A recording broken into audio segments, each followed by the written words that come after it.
Hello everyone. आज के इस टॉपिक में हम पढ़ेंगे calls in arrear. Last video में हमने पढ़ा था issue of shares, consideration other than cash, और आज पढ़ेंगे कॉल्स इन एरियर। तो कॉल्स इन एरियर बेसिकली होता क्या है? इसका मतलब होता है उधार। जब कंपनी पैसे की डिमांड करती है, मीन्स कॉल्ड अप करती है और हम अभी तक उसे पे नहीं किए होते, तो उसे कहते हैं कॉल्स इन एरियर। तो जब कॉल्स इन एरियर होता है तो कभी ना कभी तो हमें पे करना ही होगा मनी। तो जब हम पे करेंगे तो उस पर हमारा लगेगा इंटरेस्ट। इंटरेस्ट लगता है 10% पर एनम के हिसाब से, लेकिन अभी हमारे सिलेबस में इंटरेस्ट नहीं है, इसलिए हम सिर्फ कॉल्स इन एरियर पढ़ेंगे। एरियर कभी भी हो सकता है, उधार कभी भी हो सकता है, जैसे अलॉटमेंट पे, फर्स्ट कॉल पे या फाइनल कॉल पे। कभी भी कंपनी कॉल्ड अप कर सकती है और अगर हम नहीं पे कर पाए तो वो कॉल्स इन एरियर में चला जाता है। तो चलिए हम इस पे एक क्वेश्चन सॉल्व करते हैं। क्वेश्चन है, X limited issued 20,000 7% preference shares of ₹100 each at a premium of 6%। Payment were to be made as ₹25 on application, ₹46 on allotment, ₹10 on first call, ₹25 on. The applications for 18,000 shares were received and all were accepted. All the money was duly received except the first and final call on 100 shares. Give the necessary journal entries and prepare cash book of the company. तो हम पहले cash book prepare कर लेते हैं। Cash book का कोई बहुत difficult format नहीं है, सिंपली ऐसे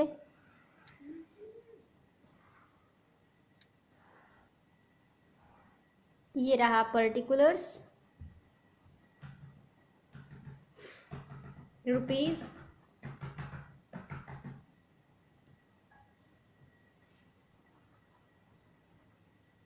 रुपीज़। अब कैश बुक बनाने के लिए हमें उससे पहले जर्नल एंट्रीज बनानी होती है, ताकि हमें पता रहे कि कैश बुक में क्या क्या जाएगा।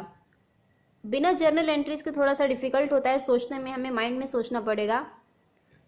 तो सबसे पहले या तो आप माइंड में सोच लीजिए कि इसकी जर्नल एंट्रीज क्या होंगी, या साइड में आप रफ वर्क कर सकते हैं किसी भी क्वेश्चन में, ताकि कैश बुक बनाने में ईजी हो।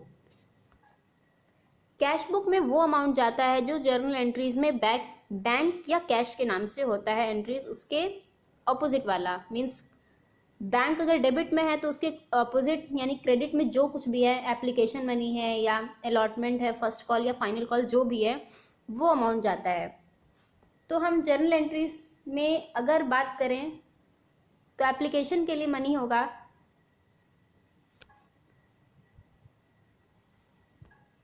क्वेश्चन में बोला गया है कि एरियर सब में है, यानी एप्लीकेशन, अलॉटमेंट, फर्स्ट कॉल और फाइनल कॉल चारों में है। तो सबसे पहले हम इधर लिख लेते हैं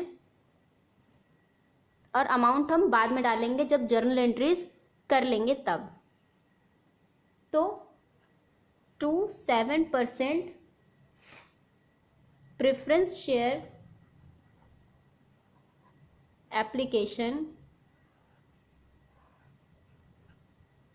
7% preference share allotment, 7% preference share first call को आप इस तरह से ही लिखिएगा, और 7% प्रेफरेंस शेयर सेकेंड कॉल। इसका अमाउंट हम थोड़ी देर बाद लिखेंगे, क्योंकि जर्नल एंट्रीज में पहले हम सॉल्व करेंगे कि अमाउंट क्या जाएगा। तो जर्नल एंट्री शुरू करते हैं। क्वेश्चन में था ₹25 on application, ₹46 on allotment including 6% premium. तो यहाँ पर हो जाएगा 40 + 6, ₹10 on first call, ₹25 on final call. तो हम सब में इंटू करेंगे और इनटू यहाँ पर हम करेंगे 18,000 से, क्योंकि 18,000 शेयर्स रिसीव हुए थे। तो 18,000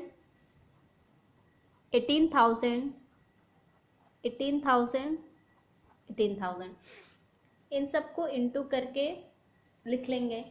यहाँ पर आएगा 4,50,000,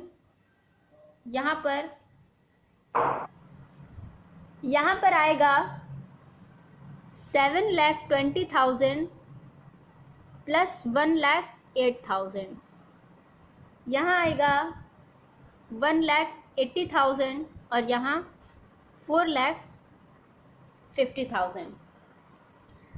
अब इसमें एक बहुत इम्पॉर्टेंट बात है, वो ये है कि इसमें कैश बुक बनाना है इस क्वेश्चन में, इसलिए यहाँ पर हम बैंक की एंट्रीज जर्नल एंट्रीज में नहीं करेंगे। बैंक की एंट्रीज हम तब करते हैं जब क्वेश्चन में कैश बुक बनाने के लिए ना दिया हो, मीन्स सिर्फ जर्नल एंट्रीज बनानी हो तो ही हम बैंक वाली एंट्री करेंगे, और अगर कैश बुक बनानी है तो बैंक की एंट्रीज नहीं करेंगे, उसको स्किप कर देंगे। तो उसके बाद जो एंट्रीज बनेंगी वो ये हैं, एप्लीकेशन की एंट्री करेंगे। तो बैंक का अगर स्किप कर देते हैं तो हमारे पास क्या बचा, फर्स्ट एंट्री होगी 7% प्रेफरेंस शेयर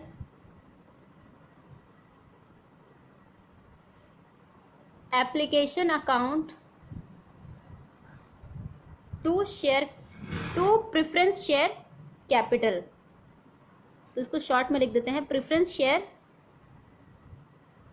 कैपिटल। इसमें अमाउंट हमारा जाएगा 4,50,000। सेकेंड एंट्री बैंक की फिर से स्किप कर देंगे अलॉटमेंट में भी, तो अलॉटमेंट तो वैसे ही पहले एंट्री करते हैं अलॉटमेंट की, फिर बाद में उसके बैंक की करते हैं।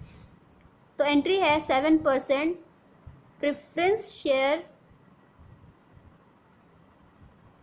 Allotment to 7% preference share capital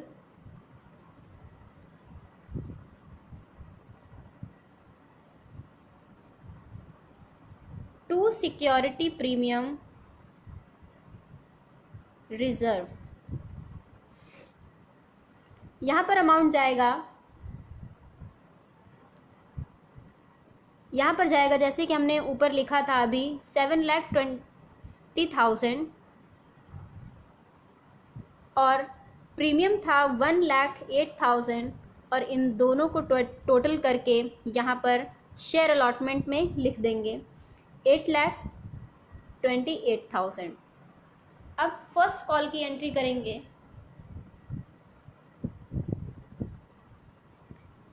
7% preference share first call to 7% preference share capital. यहाँ पर अमाउंट जाएगा 1,80,000, हमने ऊपर सॉल्व किया हुआ है 1,80,000। अब सेकेंड कॉल की एंट्री करेंगे 7% preference share final call to 7% preference share capital. यहाँ पर अमाउंट जाएगा 4,50,000। अब हम एरियर की एंट्री करेंगे, और अगर हम इसमें बैंक की एंट्री कर रहे होते तो उसके साथ ही हम एरियर को इंक्लूड कर देते हैं, लेकिन क्योंकि इसमें कैश बुक बनाना है इसलिए हम बैंक की एंट्री नहीं कर रहे हैं, इसलिए इस एरियर की सेपरेट एंट्री करेंगे लास्ट में।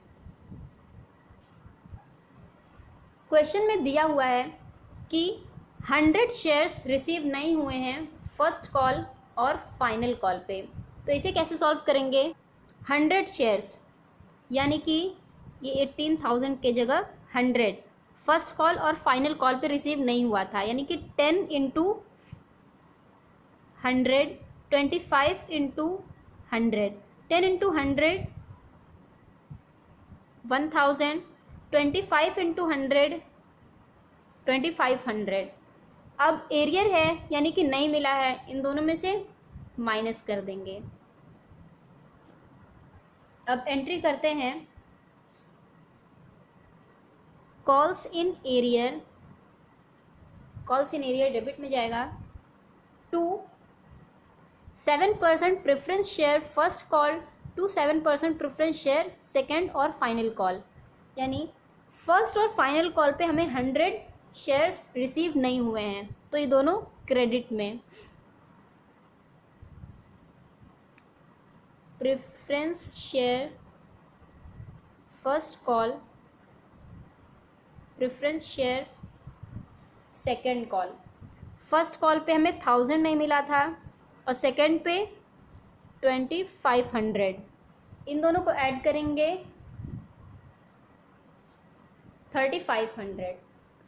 तो ये है क्वेश्चन कॉल्स इन एरियर का। अब हम इससे ही उठाकर कैश बुक में डालेंगे अमाउंट।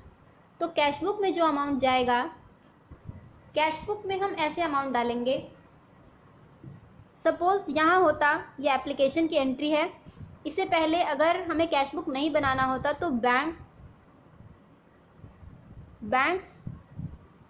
का एंट्री होता, तो उसमें अमाउंट हमारा हम लिखते हैं 4,50,000। अलॉटमेंट में भी बैंक की एंट्री करते हैं, फर्स्ट कॉल में भी बैंक की एंट्री करते हैं और फाइनल कॉल में भी। तो सपोज़ करते हैं कि एप्लीकेशन में अगर हम बैंक की एंट्री करते हैं तो यही अमाउंट लिखते हैं सेम, अलॉटमेंट में करते हैं तो भी यही अमाउंट लिखते हैं सेम, क्योंकि इन दोनों में एरियर नहीं है। और कैसे होती बैंक की एंट्री, एप्लीकेशन वाली होती bank to share application, means bank debit में है और शेयर एप्लीकेशन क्रेडिट में है। तो ये हम कैश बुक में जो भी डालना है हम सबसे पहले समझ जाएंगे, जो भी बैंक की एंट्री होगी उससे रिलेटेड वही अमाउंट उठ कर जाएगा कैश बुक में। तो इसका ऑपोजिट क्या है, टू शेयर एप्लीकेशन, ये क्रेडिट में है, तो अगर क्रेडिट में है तो डेबिट में चला जाएगा और डेबिट में है तो वो क्रेडिट में चला जाएगा, बैंक वाली ही एंट्री। तो इसे हम उठाकर कैश बुक में, यहाँ क्रेडिट है तो उस साइड डेबिट में डाल देंगे और यही अमाउंट जाता है क्योंकि इस पर कोई एरियर नहीं है, 4,50,000। तो एप्लीकेशन 4,50,000 हो गया।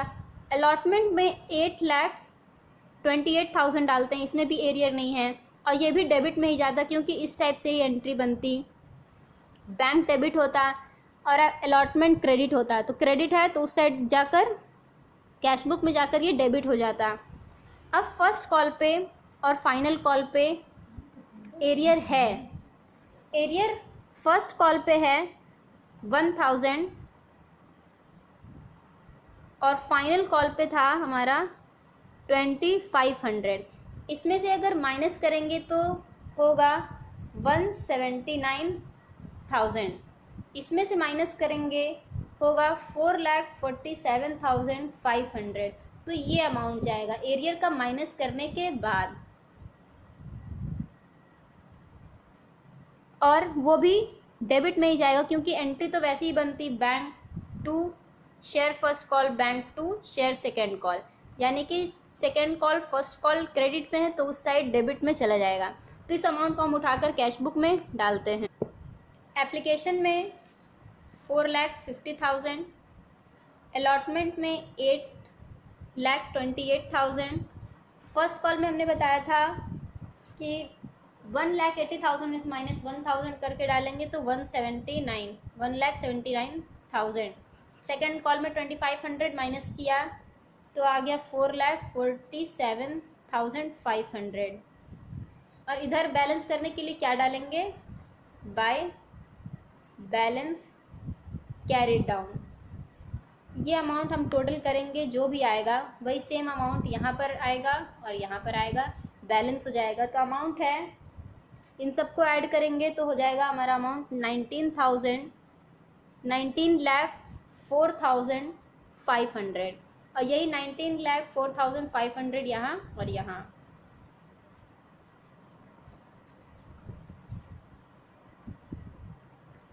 तो ये हमारा क्वेश्चन पूरा हो चुका है कॉल्स इन एरियर का। अब नेक्स्ट हम क्वेश्चन सॉल्व करेंगे कॉल्स इन एडवांस। तो अपने नेक्स्ट वीडियो में हम क्वेश्चन सॉल्व करेंगे कॉल्स इन एडवांस से रिलेटेड। तब तक के लिए टेक केयर, बाय बाय।